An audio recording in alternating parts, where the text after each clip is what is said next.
আসসালামু আলাইকুম। নার্সিং অ্যাডমিশনের একটি ক্লাসে তোমাদের সবাইকে স্বাগতম। আজকের এই ক্লাসে আমরা আলোচনা করব প্রাথমিক চিকিৎসা ও ঔষধ।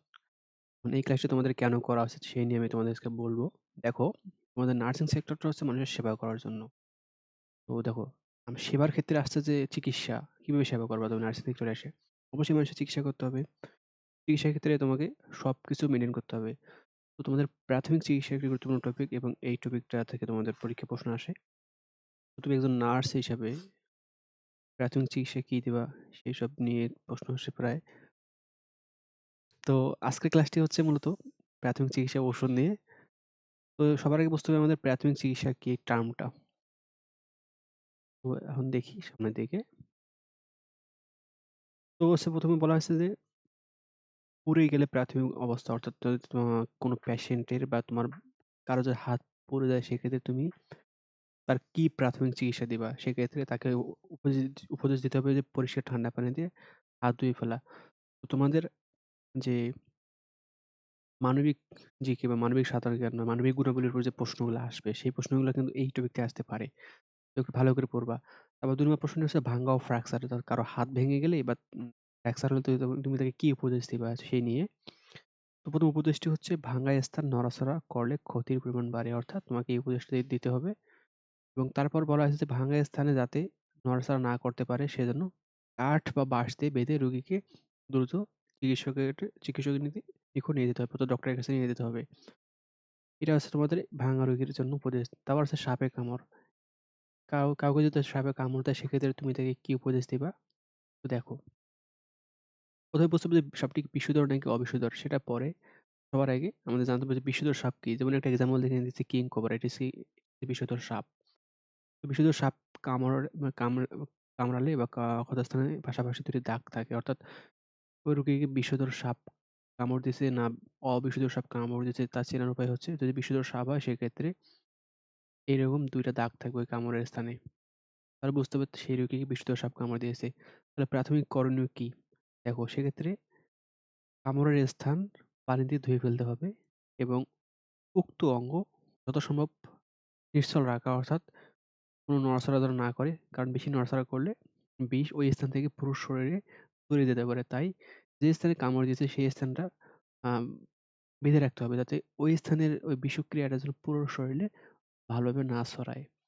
তো ৩ নম্বরে বলা হয়েছে যে কামড়ের স্থানে হাত বা পায়ে হলে অর্থাৎ কামড়ের স্থানে হাত বা পায়ে যদি হয় সেক্ষেত্রে দড়ি বা কাপড় দিয়ে বেঁধে রাখতে হবে যাতে ওই স্থানে যে কামড় দিয়েছে সেই স্থানের বিষটা যেন পুরো শরীরে ব্লাডের মাধ্যমে না ছড়িয়ে যায়।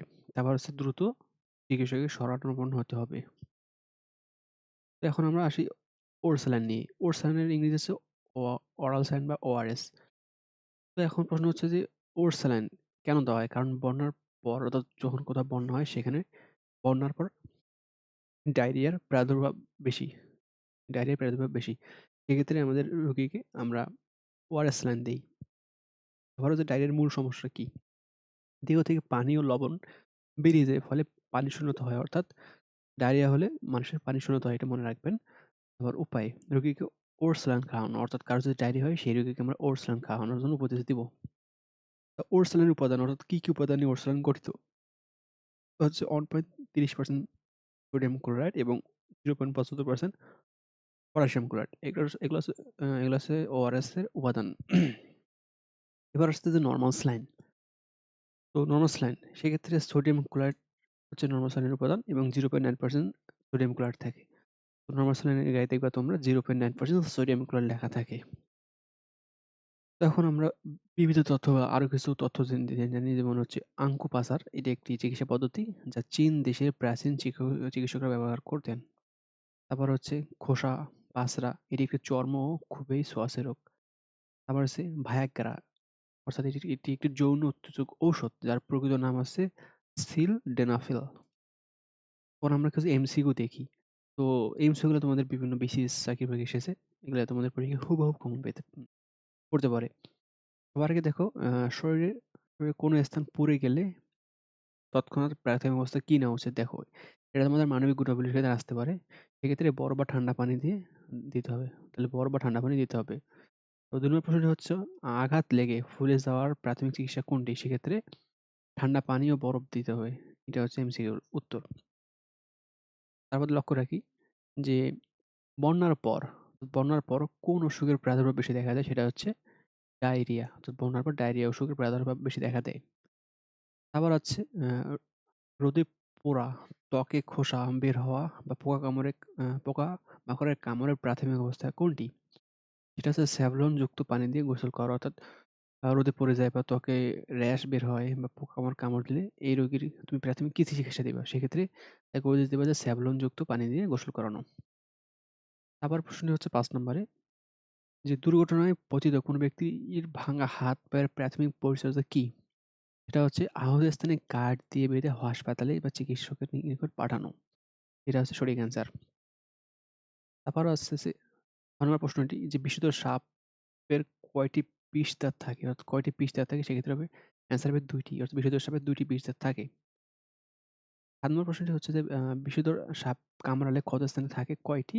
এটা হচ্ছে পাশাপাশি ২ টি দাঁতের দাগ থাকে। অর্থাৎ বিষধর সাপ চেনার উপায় হচ্ছে যদি এটা তোমার হাত হয় তো বিষধর সাপের এইভাবে ২ টা দাগ থাকবে, কামড়ের দাগ। অর্থাৎ বিষধর সাপের ২ টি বিষ দাঁত থাকে। এবার প্রশ্ন আর আছে ভাইগ্রা কি? তো ভাইগ্রা হচ্ছে একটি ওষুধের নাম। দেখি আর প্রশ্ন ৯ হচ্ছে যে কলেরা বা ডায়রিয়া রোগীর স্যালাইনে খেতে দেওয়া হয় কেন? কারণ দেহের পানি ও লবণের ঘাটতি পূরণের জন্য।